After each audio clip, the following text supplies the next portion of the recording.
ഗംഗാവലി പുഴയുടെ ആഴങ്ങളിൽ പോയവരെ തേടിയുള്ള തിരച്ചിൽ ഇനിയും തുടരും. എന്നാൽ ഇനിയുള്ള യാത്രയിൽ ഈശ്വർ മാൽപേ ഉണ്ടാകില്ല. രക്ഷാദൌത്യം നിർണായക ഘട്ടത്തിൽ അവസാനിപ്പിച്ച് മാൽപേ എന്ന മുങ്ങൽ വിദഗ്ധൻ ഉടുപ്പിയിലേക്ക് മടങ്ങി. ജില്ലാ ഭരണകൂടവുമായി യോജിച്ചു പോകാൻ സാധിക്കാത്തതാണ് കാരണം. കാർവാർ SP മോശമായി പെരുമാറിയെന്നും മാൽപേ കുറ്റപ്പെടുത്തി. നമുക്കൊരു കോൾ വന്ന് ആ കോളിൽ നമുക്ക് ഒരുപാട് ഇതായി ബേജാറായി. അതിന് ഞങ്ങളിപ്പോൾ കയറി വരാൻ സമ്മതിച്ചു. ഞാൻ കയറി വരാൻ നമ്മളെ ടീം ആൾക്കാർ എനിക്ക് സൺഡേ പോലത്തെ എല്ലാ ലൗഡ് സ്പീക്കറിൽ കേട്ടവർ. അത് ഞാൻ അവർക്ക് ചൊല്ലി നീ ഇവിടെ വലിയ ഹീറോ ആവണ്ടേ അങ്ങനെയെല്ലാം ചൊല്ലി. ഞാൻ അങ്ങനെ ഹീറോ ആവണം പറഞ്ഞ നിങ്ങൾ കണ്ടല്ലേ അത് ഇതിലാരെന്ന്. ഞാൻ ഹീറോ ആയിട്ട് ഇവിടെ വന്നില്ല. ഇത്ര നാളെ ഒരു പൈസ ഇല്ലാത്ത ഇവിടെ പൈസ ആക്കിയത് ഹീറോ ആവണ പൈസ ആക്കിയതാ. അതിന് ഞാൻ ബേജാറായി. പിന്നെ പോവും ഞാൻ പറഞ്ഞു ശരി അങ്ങനെ ഹീറോ വേണ്ട ജീറോ വേണ്ട ഞാൻ പോവും നമ്മൾ നാട്ടിൽ പോവും നിങ്ങൾ എത്തിയെടുക്കുമെന്ന് ചൊല്ലി. അർജുൻ്റെ അമ്മയ്ക്ക് ക്ഷമ കേൾക്കുന്നുണ്ട്. അടുത്ത എനിക്ക് എന്തെങ്കിലും ഇൻഡിപെൻഡന്റ് ആയിട്ട് എനിക്ക് ഒരു ലെറ്റർ കൊടുത്താൽ നിങ്ങൾ എപ്പോൾ വേണ തുടങ്ങാൻ ലെറ്റർ കൊടുത്താൽ തിരിച്ചു വരും.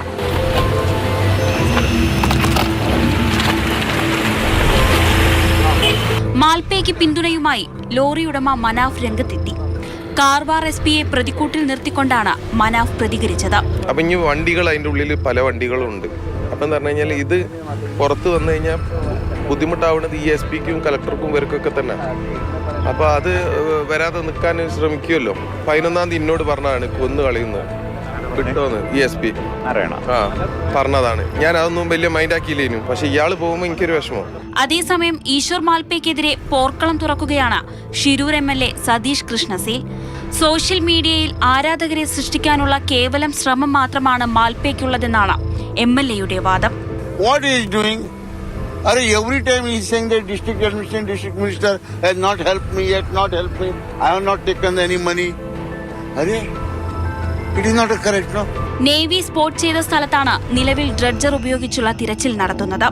80 മണിക്കൂർ നേരം ഗംഗാവാലിയിൽ തിരച്ചിൽ നടത്താനാണ് ഡ്രഡ്ജർ കമ്പനിക്ക് അനുമതിയുള്ളത്. തിരച്ചിൽ നാളെയും പുനരാരംഭിക്കും. മാതൃഭൂമി ന്യൂസ്, ഷിരൂർ.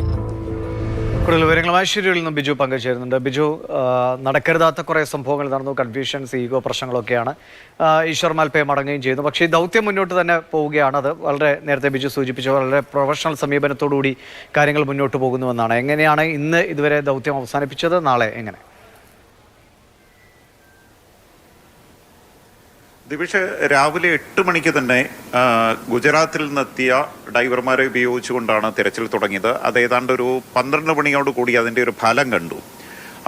ഈ നേവി മാർക്ക് ചെയ്ത സ്ഥലത്തിന് സമീപത്ത് വെച്ചിട്ട് ഒരു ലോറിയുടെ എൻജിൻ്റെ ഭാഗം അവർ കണ്ടെടുക്കുകയും ചെയ്തു. അത് നേരത്തെ ഈ അർജുൻ്റെ ലോറിക്കൊപ്പം അകപ്പെട്ടുപോയ ഒരു ടാങ്കർ ലോറിയുടെ ഭാഗമാണെന്നാണ് പിന്നീട് സ്ഥിരീകരിക്കപ്പെട്ടത്. പക്ഷേ അർജുൻ്റെ ലോറി കണ്ടെത്താനുള്ള ശ്രമങ്ങൾ തുടരുകയാണ്.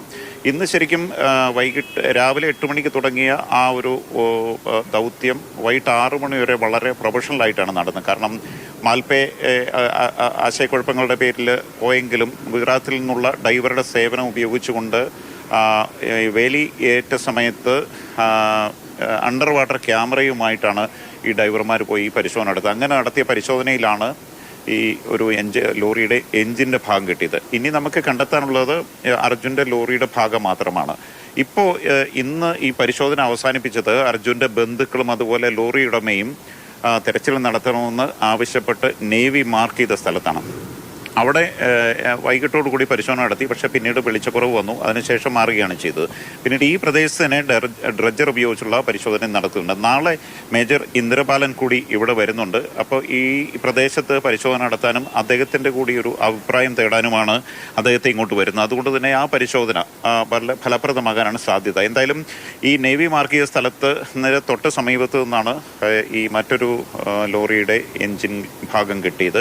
അതുകൊണ്ട് തന്നെ ഈ ഭാഗത്ത് പരിശോധന നടത്താനാണ് ഉദ്ദേശിച്ചിരിക്കുന്നത്. പക്ഷേ ഇവിടെ ഒരു പ്രതിസന്ധി, ഇവിടെ കാര്യമായ ചെളി അടിഞ്ഞുകൂടിയിട്ടുണ്ട്. അതുപോലെ പാറക്കെട്ടുകൾ വന്നിട്ടുണ്ട്. അതുപോലെ ഈ മരങ്ങളുടെ അവശിഷ്ടങ്ങളൊക്കെ ഉണ്ട്. അതൊക്കെയാണ് ഈ തടസ്സം നിൽക്കുന്നത്. പക്ഷെ അതിനെ അടിയിലൂടെ ജീവൻ പണയം വെച്ചാണ് ഈ ഡ്രൈവർമാർ പോയിട്ട് അവിടെ ഉള്ളിൽ നിന്ന് ഈ ഭാഗങ്ങൾ തെരച്ചിൽ നടത്തുന്നത്. ഇപ്പം ഞാൻ ഈ ഡൈവിംഗ് കമ്പനിയുടെ പ്രതിയായിട്ട് സംസാരിക്കുമ്പോൾ എന്നോട് പറഞ്ഞത് 50-50 ചാൻസിൽ ജീവൻ പണയം വെച്ചുകൊണ്ടാണ് ഈ ഡ്രൈവർമാർ അവിടെ പോകുന്നത് എന്നുള്ളതാണ്. പ്രത്യേകിച്ച് ഈ മരക്കുറ്റികൾ, പാറ കഷ്ണങ്ങൾ, അതുപോലെ ബാക്കിയുള്ള അവശിഷ്ടങ്ങൾ, അതിനടിയിൽ വളരെ റിസ്ക് ആയിട്ടുള്ള, അവരുടെ ലൈഫിൽ തന്നെ ഏറ്റവും റിസ്ക് ആയിട്ടുള്ള ഒരു ജോബാണ് ഇവിടെ ചെയ്യുന്നതെന്നാണ് പറഞ്ഞത്. അത്രയധികം ചെളിയും അതുപോലെ മണ്ണും പാറക്കെട്ടുകളും ഒക്കെ ഇവിടെയുണ്ട്. അതുകൊണ്ട് തന്നെ ഈ തെരച്ചിലിന് അങ്ങനെ വളരെ വേഗത്തിൽ ചെയ്യാവുന്ന ഒരു പ്രോസസ്സല്ല. അതുകൊണ്ടാണ് ഈ 10 ദിവസത്തെ കരാറ് വെച്ചിരിക്കുന്നതെന്നാണ് ഞാൻ മനസ്സിലാക്കുന്നത്.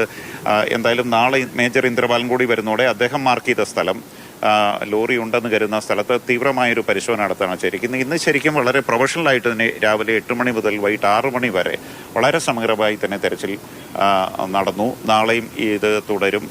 അദ്ദേഹം കൂടി, മേജർ കൂടി വരുന്നതോടെ കൂടുതൽ അദ്ദേഹത്തിന് സംശയമുള്ള ആ പ്രദേശം തന്നെയാണ്. ദൗത്യം അവസാനിക്കുന്നില്ല. 8 ദിവസം കൂടിയാണ് ഡ്രഡ്ജർ കമ്പനിക്ക് അതിനുള്ള അനുമതിയുള്ളത്. അത് അവർ കൃത്യമായി തുടരും. നാളെ മേജർ ഇന്ദ്രപാലൻ കൂടി എത്തുന്നതോടെ കുറച്ചുകൂടി വേഗം കൈവരുമെന്ന് നമുക്ക് പ്രതീക്ഷിക്കാം. ബിജു പങ്കജാണ് കൃത്യമായ വിവരങ്ങൾ ഷിരൂരിൽ നിന്നും പങ്കുവച്ചത്.